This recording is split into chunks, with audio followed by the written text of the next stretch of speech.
Okay. Thank you for tuning into Facebook Live to hear my story. My name is Laurie Hasten, and I am the granddaughter of Holocaust survivors. Thank you all for being here today. I very much appreciate it. Thank you to Amanda and to Sienna at the museum for doing their thing to enable me to do this. My name is Laurie Hasten. I'm a docent at the Illinois Holocaust Museum. I am also a member of the Speakers Bureau there, where I very frequently tell my grandmother's story to student groups, which is always very, very special for me. The picture on the screen is a picture of my grandmother. I'm going to tell you a little bit about me, a little bit about why I do this, and then delve into her story. I grew up in New Jersey. I have 3 younger sisters. I grew up in a large, loving family. I always knew that my grandparents were Holocaust survivors. In fact, all 4 of my grandparents were born in Poland. My dad grew up without a father because his father was killed during the war, where his mother was able to come to this country in February of 1940, and he was born shortly thereafter as an American citizen. All of my grandparents spoke Yiddish. All of their friends did too. And I can't see who's here, but usually when I speak to student groups at this point, I just encourage kids and whomever it is really, really, really important to know your family history. There is so many stories that you can learn from parents, aunts, uncles, grandparents, and I just encourage you to always do that. When I started speaking, I had to choose from many amazing stories, and ultimately I chose my mother's mother. Her name is Rae Kushner. She's on the screen right now, to tell her story. The reason for why I do this is firstly, to honor her memory. I was very, very close with her, and each time I do this, I just feel a little bit closer. Her story shows what hate and bigotry can do. It also shows the incredible amount of resilience and courage that she had really throughout her life. I do like to point out now that I am telling the story of one city. I'm telling the story of the city of Novogruduk, which is currently in Belarus. There are actually 32,000 Jewish communities that were destroyed during the Holocaust. So to me, the individual story resonates the deepest, and that's the one that I'm going to be telling. But just keep in mind, there are literally millions of them. A little bit about my grandparents. I was their oldest grandchild. They were loving and caring. They loved to feed us. They loved playing cards. They were hardworking. They used to come to our house almost every Friday night for dinner. And those memories still are always with me. I knew that my grandfather didn't like to eat mushrooms, and that's because he too survived in the forest. And he really did not speak about his experiences during the Holocaust. I knew that my grandmother and her sister and father survived in the woods, but I really didn't know much more than that until much later on, because simply she didn't want to burden us with her story and with the horrors of the Holocaust. I'm going to present now probably for about 20 to 25 minutes. I'm going to go through her story. At the end, I'm going to invite you to ask me questions. I will do my best to answer them. Again, I'm 3rd generation, so there are definitely gaps in the story that I may not be able to fill, but I will certainly try. The information that I'm going to share is a compilation of my grandmother's oral history at King College, and that was actually done in 1983. A lot of my own research done by the Jewish Partisan Foundation out in San Francisco. And in the summer of 2016, I had the opportunity to go to Belarus and to go to the city of Novogruduk, where my grandmother was from, and with my husband and with one of my kids, with one of my daughters, and just see firsthand. And when I go through these pictures, a lot of those pictures are are from that trip. Okay, here is a map. My grandmother was from the town of Novogruduk, which you see over here. She was born February 27th, 1923. Novogruduk is approximately 50 miles west of Minsk. The pre-war Jewish population was about 6,000 out of a total population of about 25,000.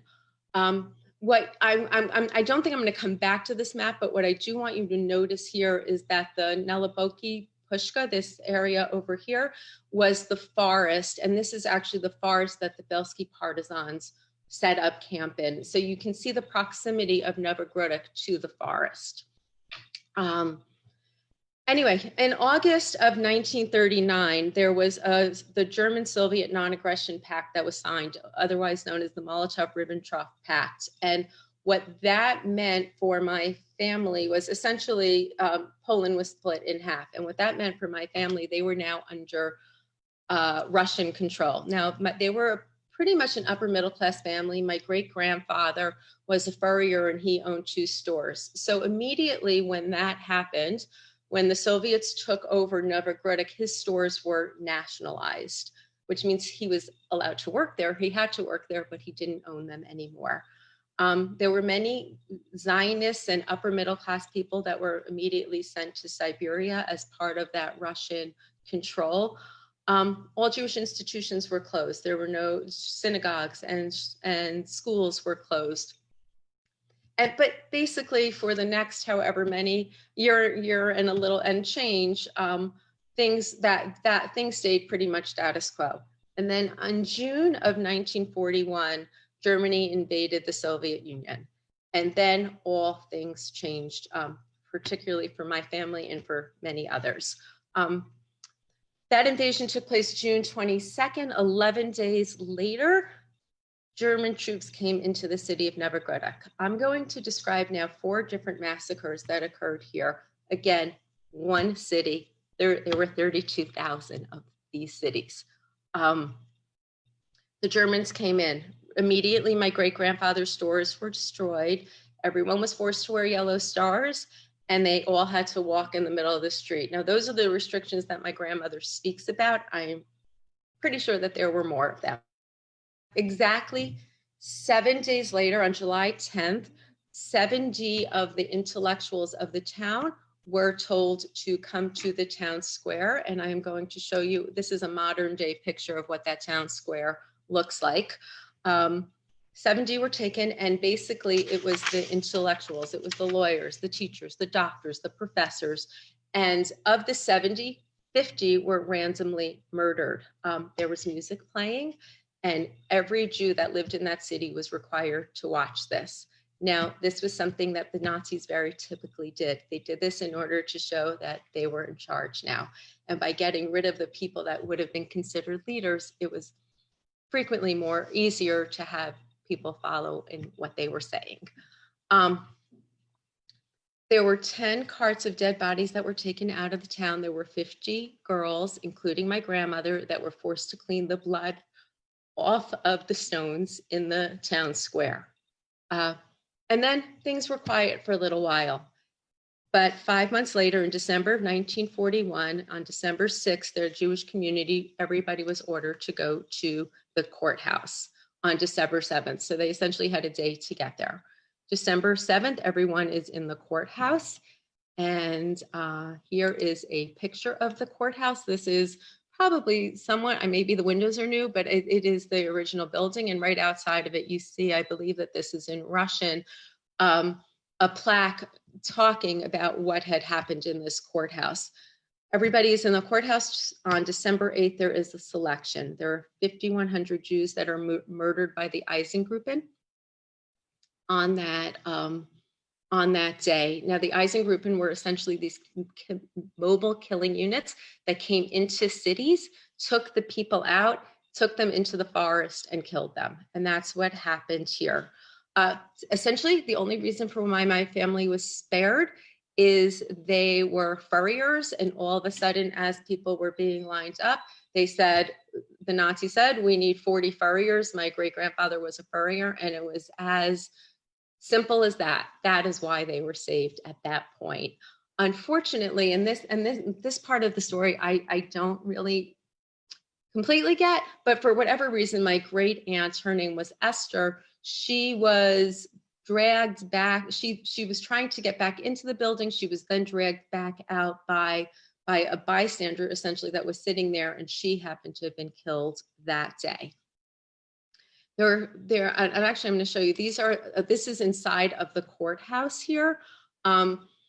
And I took this picture because my grandmother at a certain point described being thrown down these stairs. So when I was there, I took the picture, and yes, it's important to remember the brutality that occurred there.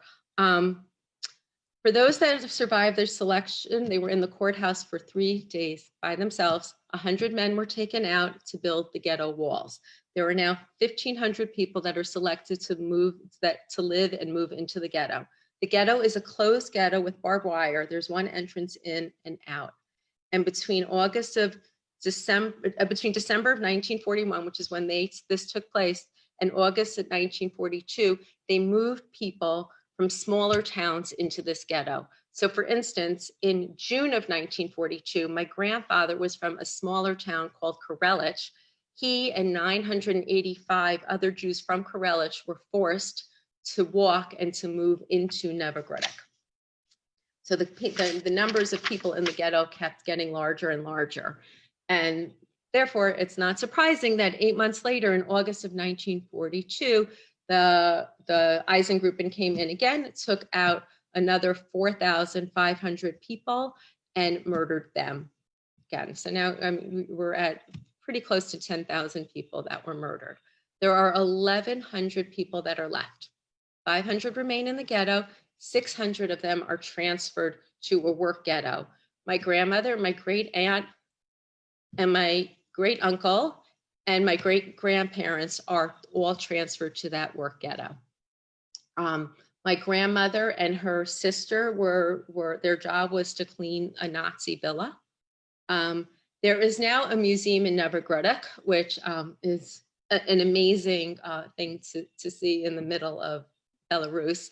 And the next picture I'm going to show you, it was very, very hard for me to see walking in, even though knowing that it is part of a museum. And what it is it's the bunker depicting where my grandmother slept. Her name was Rae Kushner. So here you see Rae Kushner. On top, and I don't have it in this picture, is where her sister slept, and you get a sense of the people that were there. As part of that museum as well, they have pictures of my family. This is my great-grandfather, my great-grandmother, and my grandmother, all as part of that. They were in that labor area. So there are now 600 people that are in the work ghetto. 8.5 months later, in May of 1943, 300 people from that work ghetto are taken out and they're murdered. So there are now 250 people left. Of those people that were murdered, my great-grandmother was one of them.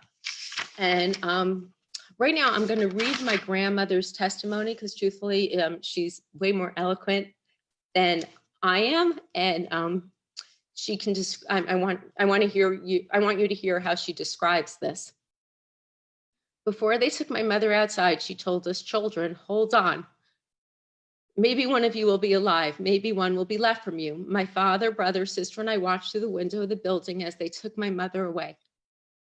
My mother was killed in front of us. The Germans threw the bodies into a grave that was a half a mile from the ghetto. We saw it with our own eyes. We screamed and we cried. The Germans shot at us. Out of all the Jews, there were now only 250 left.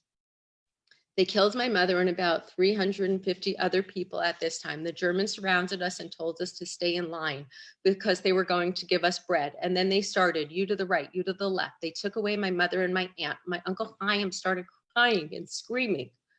The Nazis took him outside and ordered 2 Jews to hit him with sticks. And they did. My uncle couldn't take it anymore. The Nazis had already killed his children and now they were going to kill his wife. How much could a person take? So at this point, there are 250 people that are left. And they know that the writing is on the wall. It could be today, it could be tomorrow, it could be in a week, a month, 2 months. They were going to be killed and they needed to figure out a way to get out of the ghetto. Now, remember that original picture that I showed you of the map? They knew that there were partisan groups that were living in the forest. They had, and let me just take a step back. A partisan group is a group of people living in the forest. Usually they were groups that were, their job and their goal was to just fight Nazis. They stole food, they stole ammunition, they had to steal medicine at times, but that was what their job was. And very infrequently would they take older people or very young people or women. Unless you were able to fight, they really weren't interested. It was luck and God helping that the partisans in here where my family lived were the Bielski Partisans. And Sofia Bielski mission was, aside from killing Nazis, that it was part of his mission to also save Jews, and it was equally important to him. And in fact, he used to say, "Our revenge is to live." Okay. So what they decided to do is they were going to build a tunnel. They were going to take 250 people, somehow build a tunnel and access from the tunnel into the woods, and that was how they were going to escape. I'm going to show you some pictures, but first I want to read to you what my grandmother wrote. "We heard that the Jews who were in the woods were not starving, that they were getting along. So we organized a group and decided to build a tunnel. There were 70 boys left in the ghetto. The 70 boys started to dig the tunnel and everyone helped as much as they could. We didn't know what to do with the dirt, so we piled it in between the walls and under the bed. We dug this tunnel for 3 months. It was very small. You had to crawl on your hands and knees to get through it." So actually that tunnel is about 750 feet long. And those of you who know me know that my family, we think in terms of football. So it's about the equivalent of 2 football fields and about 2 feet wide. So very, very narrow. I'm just going to show you a few pictures now. In that museum, there is the list of the 250 people that went out of that tunnel. You can notice numbers 53 says Rae Kushner. That's my great uncle. Rae Kushner was my great aunt. Nachum Kushner, my great grandfather, and Rae Kushner was my grandmother. They were all part of that group that went into out of that tunnel. These pictures, the next ones I'm going to show you, are amazing. This was from that excavation of the tunnel. They found tools that were used to dig underneath. This is the actual entrance into the tunnel. So, and again, this exists today. It was under floorboards underneath one of the beds. And this is the tunnel from the outside, which you can see today. This picture was taken, just a few years ago. So what they did was they decided for a rainy evening, and that evening happened to have been September 26, 1943. The young people were going to go out of the tunnel first. Those that built the tunnel, they felt that they would have the better chance of surviving. So my great uncle was included in that group. My grandmother and truthfully her sister could have been as well. They opted to stay in the back with my great grandfather, who was 50 and was considered older at that point.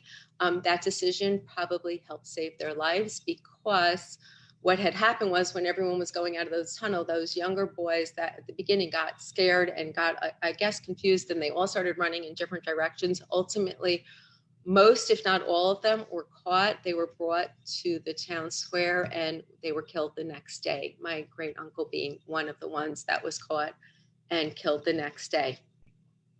My grandmother, her father, and her sister all got out of the tunnel. They followed a Jewish farmer who knew lots of non-Jewish farmers. And according to my grandmother, he was our angel. They went to a farm. They asked for some bread and water and onions, and people helped. They did that a few times. Sometimes people helped, sometimes they didn't. I think it's important to point this out because no story is black and white, that everyone being good or everyone being bad. And there were certainly people that helped, not enough, but there were. And I always find it important to acknowledge that. They were hiding for a few days. It actually was about 10 days. And they ultimately ended up at a farm. There were somehow the partisans that were in the woods knew that there were Jews on this farm, and they went and they got them and they brought them into the woods with them. So my grandmother, my great aunt, my great grandfather, in October of 1943 through July of 1944, which is approximately 9 months, lived in the woods. There were 1,200 people that were saved and lived with the Bielski Partisans. When I first started this, I was saying that there were 15,000 people that come from that 1,200. Truthfully, it's probably a heck of a lot more at this point, because I think that these numbers are probably a year or two old. Some people were there for 4 years. My grandmother, my great-grandfather, my great-aunt were there for those 9 months. My grandmother's job was to help make coats and hats for others. And they definitely had to move the entire camp a few times just because they were nervous of being caught. We went into those woods. I'm going to show you some pictures. These are the woods. You see that they are very, very lush. They very, very buggy. In fact, I don't know if my daughter Samantha is on right now or my husband, but they can attest to the numbers of bugs that were there. But very, very lush. This is what those huts look like. You see how well they're camouflaged, and that was the way they were able to set up camps. We went inside one of those, and actually I'm going to show you a picture of that in a few minutes, of how you really couldn't see them if you had like an aerial view or if you didn't really know the terrain there very well. Peter Duffy wrote an amazing book about the Bielskis, it's called The Bielski Brothers, and about the camp that they set up. And I'm going to show you a picture of it. And then you also can see, I'm going to describe it to you. It was a miniature city. It had living quarters, a workshop for tailors, shoemakers, seamstresses, and carpenters, a large herd of cows and horses, a school for 60 children, a main street, a central square, a music and dramatic theater, and a tannery that doubled as a synagogue.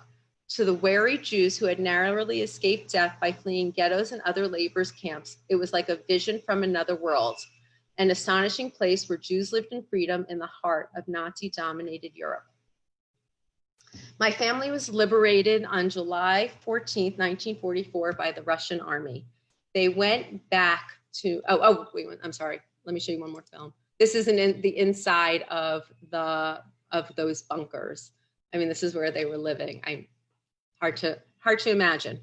Anyway, they went back to Novogruduk. There were many that went back to these cities and were forced to fight for the Russian army. Asaf Bielski being one of them, who was Tuvya's younger brother. He was actually fought and was killed fighting for the Russians.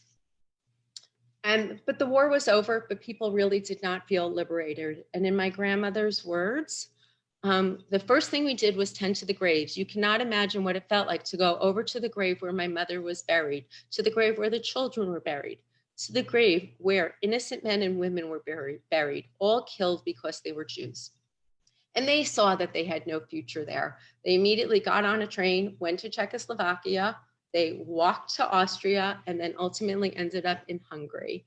My grandparents met up with one another and got married actually on August 5th, 1945. And according to my grandmother, there were single boys and girls who just wanted to get married. We were all lost. The day after our wedding, we were smuggled over the border to Italy. This was our honeymoon. In Italy, we sat in a displaced persons camp for 3.5 years. It was like being in the ghetto all over again. In 1949, my family was lucky enough to get the correct papers, and they moved to New York. My grandfather worked really, really hard. He was able to, as did my grandmother, was able to build a successful real estate business. They have 4 children, 15 grandchildren, lots of great-grandchildren, and a bunch of great-grandchildren. So it's really an amazing legacy. And there were quite a few members of my family that are named after my grandmother and my grandfather. That's always really nice to see. I'm going to close with 2 things. One is a few pictures, and then the other is my grandmother's testimony. I'm going to start with my grandmother's testimony. At a party, the Europeans always drift toward one another. We always ask, where were you? Where did you live? How did you get out? Somehow the conversation always leads to the concentration camps and the ghettos. Our children live a little bit of our lives. It is unbelievable that we had the strength to survive such a fire. Nobody believed that we would ever get married, have children and grandchildren. We live our lost youth through our children. Our early years were spent hiding. Our middle years were spent rebuilding. We couldn't talk about it. We were choked. We couldn't think about it. We tried not to think about it. We came to a new country. We were raising our children and worrying about making a living. We wanted to establish normal lives and leave the horrors behind us, but we are slowly dying out, and it is our obligation to make sure our story is told. People should know what happened to us. Okay, a few more pictures. This picture, I put it in here because I think it's a note of optimism. When we went to Belarus, there were reporters that were following us. It was a very big deal that survivors, the family of survivors, were coming back. And this woman here was interviewing me. That's not really, I didn't have the right picture. I was actually, at a certain point, I was sitting and she brought her 2 children along because they wanted to meet family of survivors. At a certain point, I think I was just sitting on a bench. I kind of had enough. And I was talking to her, this woman's kids, and I was saying to them, what are you guys doing this summer? And they told me that they were supposed to go on a family trip. They had actually postponed their trip so that they could come, that they could be there and they could meet us. And I was thinking to myself, like, what would it take for me to cancel a trip to go meet survivors from seeming like a million years ago? And the fact that they did that really made me very optimistic for our future, that people care and they want to learn and hopefully not repeat the things that had happened beforehand. That's why I have that picture in there.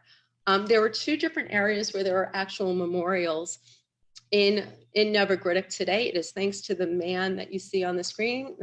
If any of my family is here, they probably even recognize the back of his head. His name was Jack Kagan.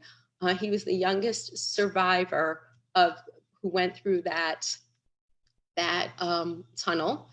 It's because of him that there are monuments that are there, and this is just a picture of one of those monuments. The inscription is actually in Hebrew and in Russian. And the last picture is a picture from my wedding. My husband Bernard and I got married in February of 1987. The man to the right with like the glasses, that is Bielski. He died shortly after our wedding. He is dancing. Well, my dad is the tallest man on the left with the glasses on. And for the most part, every person in that circle is a Holocaust survivor. So it's really thanks to him that I'm here. I'm able to share my story with you. I would love to answer some questions. I'm going to stop sharing my screen, and that way I can hopefully navigate the questions. Thank you so much for listening, and I appreciate it. Okay. Hi, thank you so much for sharing. We do have a couple questions. Okay. First one, what was your childhood like growing up as a 2nd or 3rd generation child of survivors, essentially? So it's great to be 3rd generation because you don't have any of the baggage. All you have is the tons of love that my grandparents bestowed on us. Is really hard to describe. It was, they had accents. I didn't even hear their accents after a while. I thought they spoke English perfectly well. But from my perspective as a grandchild, they just loved us unconditionally, and you knew how important family was to them. But I didn't have any of the. I don't know if my mom, who may be on this, would say the same thing, but that was my perspective. Oh yeah. How old were your kids when you took them to Belarus? So one of our daughters went with us. She was, I want to say 21. We have to bring the others back. They couldn't go for a variety of reasons when we went. Hopefully you can go soon. Well, soon. Who knows? Can't even go to the museum. No, sadly. When did you first hear about your grandmother's story, and kind of what was that like? So when she did that interview in 1983, I happened to have been there. I was at her house, so I started listening. I've always had a predisposition to hear and to listen. I was very fortunate to have grown up so close to her and all of her friends, and they were all survivors. And so I think I heard the story in bits and pieces, truthfully, until I sat down and I heard that testimony. And then really when I started speaking for the museum, I kind of started piecing much more of the specifics of the different massacres. And so it wasn't like a sit down of, oh, let me just tell you what happened to me during the Holocaust. It was something that came gradually, but very naturally, to learn her story. Brilliant. Let's see. I think another one just came in. What kind of brought you to the museum, and how did you get involved with the museum? Oh, so my kids were young and I wanted something to do, but I didn't want to really, work full time and have a lot of obligation. And I knew that the museum was in the city.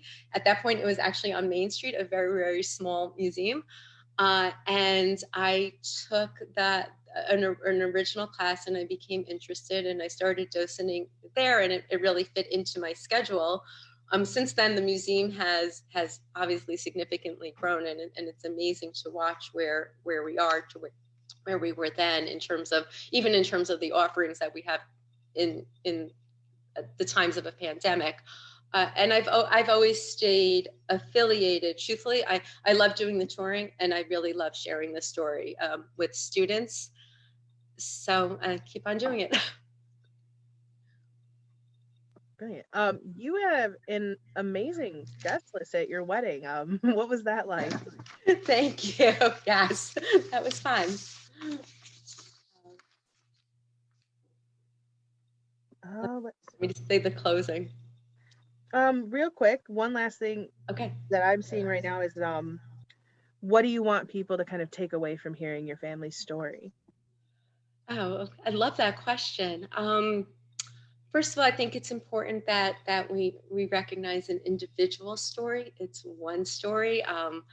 I think that the takeaways for my takeaway is always to know the resilience, the resistance, the courage, and obviously there was a lot of luck and a lot of God's hand that played into this, but there's always a way to do more, and there's never like a dead end, and seeing how brilliantly they thought of building a tunnel underneath the ghetto and surviving, and not only surviving, thriving when given the opportunity to come to this country. Those are lessons that I live with every day. Brilliant. Right now, I think that's all the questions we have, so I will let you close out. Okay, so I'm going to do my little closing from the museum. Thank you again for tuning in. Join us here next Wednesday, November 25th at 10 to hear Holocaust survivor Ida Palukhurst share her story of survival. Please keep an eye on Illinois Holocaust Museum's Facebook and other social media accounts, where we will post a stream of content through the weeks ahead. Thank you for supporting us during these extraordinary times.